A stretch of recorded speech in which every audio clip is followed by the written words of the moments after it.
Բարև ձեզ հայրենակիցներ։ Եթե ես լինեի աստղագուշակ, ապա ամենայն հավանականությամբ կհայտարարեի, որ երկիր մոլորակը հայտնվել է խելագարությունների համաստեղությունում,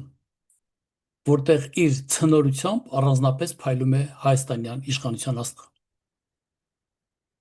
Այլ կերպ ասած, ինչպես կարելի է բնութագրել Հայաստանի խորհրդարանի ամբիոնից վարչապետի ձեռքերը վեր պարզած արևելյան պարարվեստի գոհարները կամ կառավարության նիստերի ժամանակ կոմիկական ներկայացումները իրենց անվերջանալի նոպաներով, որոնք ըստիս ավելի շուտ պետք է լինեին տրագեդիկ, քան կոմիկական։ Նկատի ունենալով, որ իմ մեկնաբանությունները ունեն քաղաքական ենթատեքստ շաղաղված բժշկագիտական մոտեցմամբ, ապա կարծում եմ, որ արժե մեկ անգամ ևս ներկայանալ նյութը ավելի համոզիչ դարձնելու համար։ Ես Վարդան Կարագյուզյանն եմ, երկար տարիներ ղեկավարել եմ ամերիկյան բժշկական գիտական կենտրոնը, համակարգել եմ բժշկական ակրեդիտացված ծրագրերը եւ որպես հայազգի երբեք անտարբեր չեմ եղել հայաստանյան իրադարձությունների նկատմամբ աշխատելով հնարավորինս չափ օգտակար լինել։ Իմ այս մեկնաբանություններում նպատակ չեն հետապնդում բարձրաձայնել հայաստանյան որևէ իրադարձություն եւ հանդես գալ մասսայական լրատվական միջոցների լրավերի դերում, այլ նպատակ են հետապնդում հնարավորինս վերհանել գոյություն ունեցող հայաստանյան խնդիրները պատճառահետևանքային տեսանկյունից, եթե կուզեք բժշկագիտական տեսանկյունից։ Իհարկե որոշ հայրենակիցներ վերապահություն ունեն արտերկրից արվող մեկնաբանությունների վերաբերյալ, հղում անելով այն, որ հայրենասիրությունը Հայաստանի ներկա սահմաններում գտնվելու նախապայմանն է, սակայն թույլ տվեք նկատել, որ դրսում հայը կարող է շատ անգամ ավելի հայամետ լինել, քան բուն երկրում, նկատի ունեմ թեկուզ ներկա իշխանությունների քաղաքական վարքագիծը։ Ես կարծում եմ, որ յուրաքանչյուր մասնագետ իր ոլորտից դուրս պետք է օգտակար լինի իր երկրին, իր ազգին։ Այն կարող է որոշ մարդկանց մոտ ասոցացվել որպես քաղաքականությամբ զբաղվելու միտում, սակայն դա այդպես չէ։ Դա խոսքի պոռթկում է իրական նեգատիվ երևույթների նկատմամբ, իսկ մարդու մտահոգությանը միախառնվում են նաև հայրենասիրական երանգներ, ապա խոսքը ստանում է կարծես թե քաղաքականության մեջ հայտնվելու գունավորում, որը ըստիս նույնպես նախատինք չէ։ Թող Աստված տա իշխանությունները այնքան ազգայնամետ եւ պետականամետ լինեն, որ հարկ չլինի որևէ մեկին բարձրաձայնել քաղաքական հարցադրումներ։ Հիմա հետաքրքիրը այն, որ անչափ նմանություն կա կենդանի օրգանիզմի եւ հասարակական երևույթների միջև։ Օրինակ, երբ մարդու մոտ որևէ զգայարան նորմալ չի գործում, ապա մեկ այլ զգայարան իր վրա վերցնում է լրացուցիչ պարտականություն, չասենք պատասխանատվություն։ Օրինակ, եթե մարդու տեսողությունը վատթարանում է, ապա լսողության զգայարանը բարձրանում է։ Կարծում եմ կարողացա մտքերս հասցնել ձեզ այն մասի, որ իշխանության գործունեության վատթարացումն է պատճառը, որը տանում է հանրային կարծիքի ակտիվության։ Այն կարծես զսպաշապիկ է գործող իշխանություններին իրենց պարտականությունները պատշաճ կատարելուն եւ ինչու՞ չէ նաեւ անհարկի իրավունքներ չվերագրելուն։ Իդեպ այդպիսի զսպաշապիկի գոյությունը ընկած է բոլոր կենդանի օրգանիզմների գործունեության հիմքում։ Այն բժշկագիտության մեջ կոչվում է մոդերատորներ կամ զսպողներ։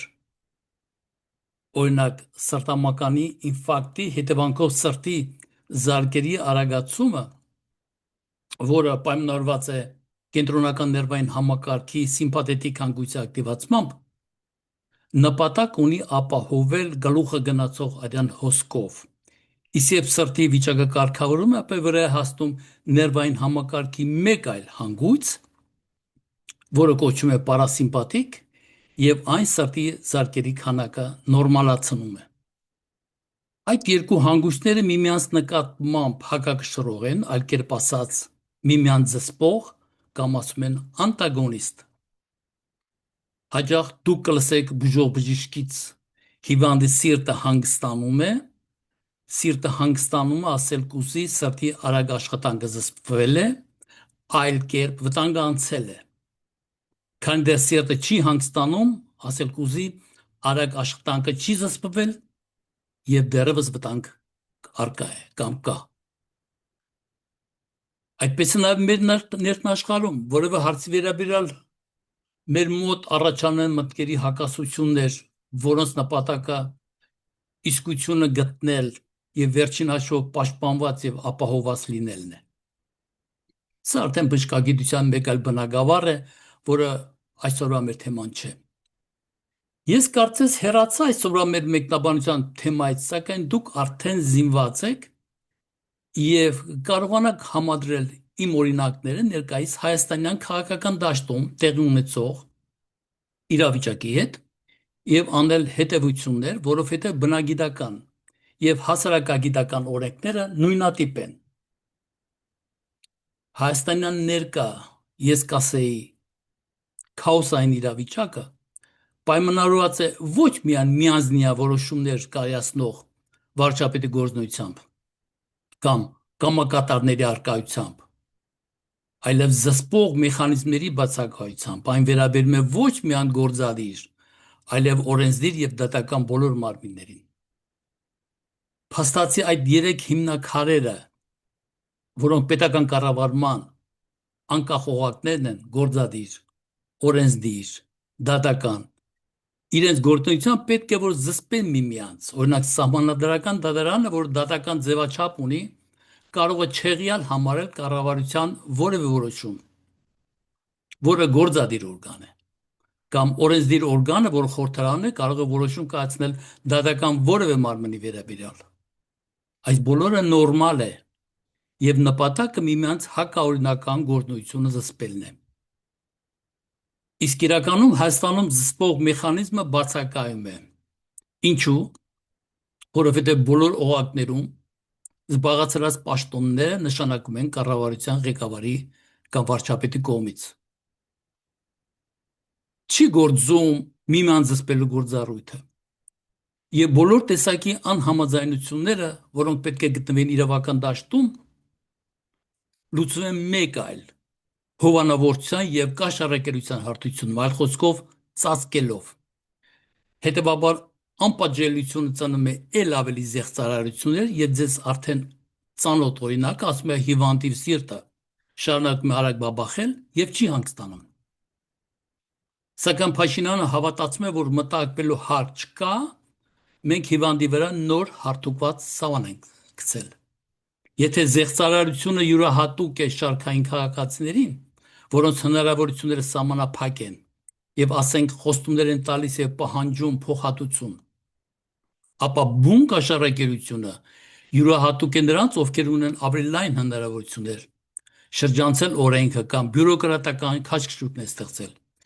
Իսկ բուն կոռուպցիան իր բոլոր ձևերով, որի մեջ մտնում է եւ կաշառակերություն, եւ հովանավորությունը, յուրահատուկ է արդեն իշխանության ավել բարձր օղակներին։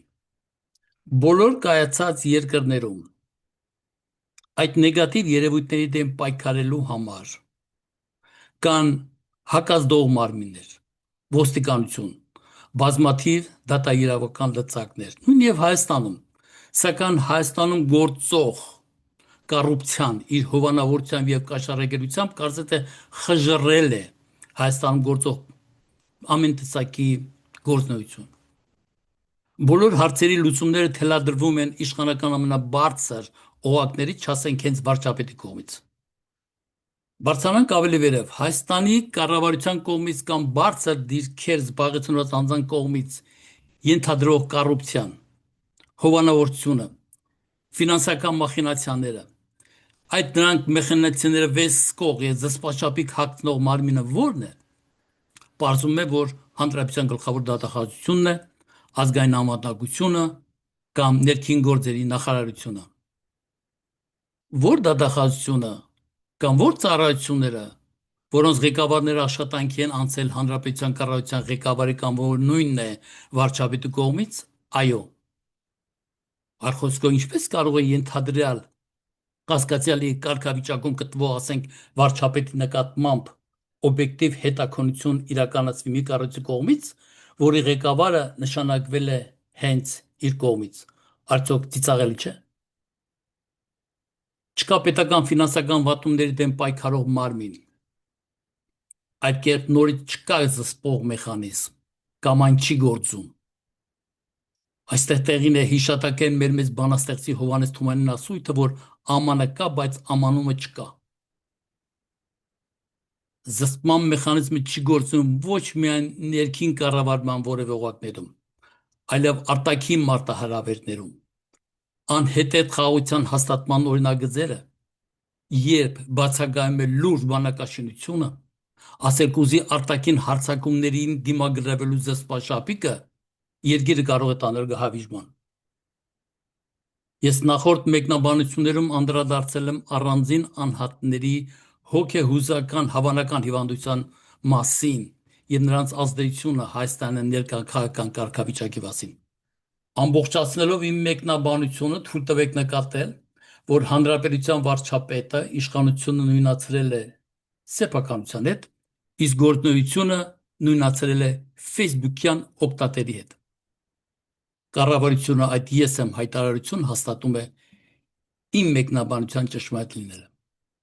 Այս իմ կարճ մեկնաբանությունը ամբողջ հայաստանյան կառավարման շղթայի միայն մի օղակն էր, սակայն կարծում եմ ամենակարևոր օղակը։ Հայաստանյան իշխանության ամենաբարձր շերտերին թափանցել դերասանական ընդունակություններով երեխայի դիմագծերով, սափրված, անսկզբունքային մեծահասակներ։ Կադրերի ընտրությունը կատարում է ձեռնատու լինելու սկզբունքով եւ ոչ ավելին։ Ղեկավար պաշտոնների են նշանակում մարդիկ, որոնք պատշաճ տեղեկություն չունեն իրենց ոլորտի վերաբերյալ։ Խայտառակի աշխատանքային իրավիճակը, մասնավորապես առողջապահության, կրթության ոլորտին, որի մասին կարծում եմ հնարավորություն կունենամ առանձին մեկնաբանություններ անել։ Այս բոլորի հետ մեկտեղ չկա գիտության, մտավորականության բռունցքը, թե երկրում, թե արտերկրում, այլ կերպ չկա ցնորված իշխանություններին զսպող անդրադարձը։ Հիվանդը, որ այս դեպքում մեր պետականությունը անկասկած մահանալու է։ Երևանի օդանավականը կարող է կոչվել Աթաթուրք կամ որևէ թուրքի անվամբ։ Զարթնեք, հայ ժողովուրդ։ Սա մեր երկրորդ Սարդարաբադն է, որտեղ թուրք արդեն ներսում է։ Այսպես իրավիճակում գտնվելը պահանջում է բոլոր ուժերի համակենտրոնացում։ Ես Վարդան Կարագոզյանը, շնորհակալություն։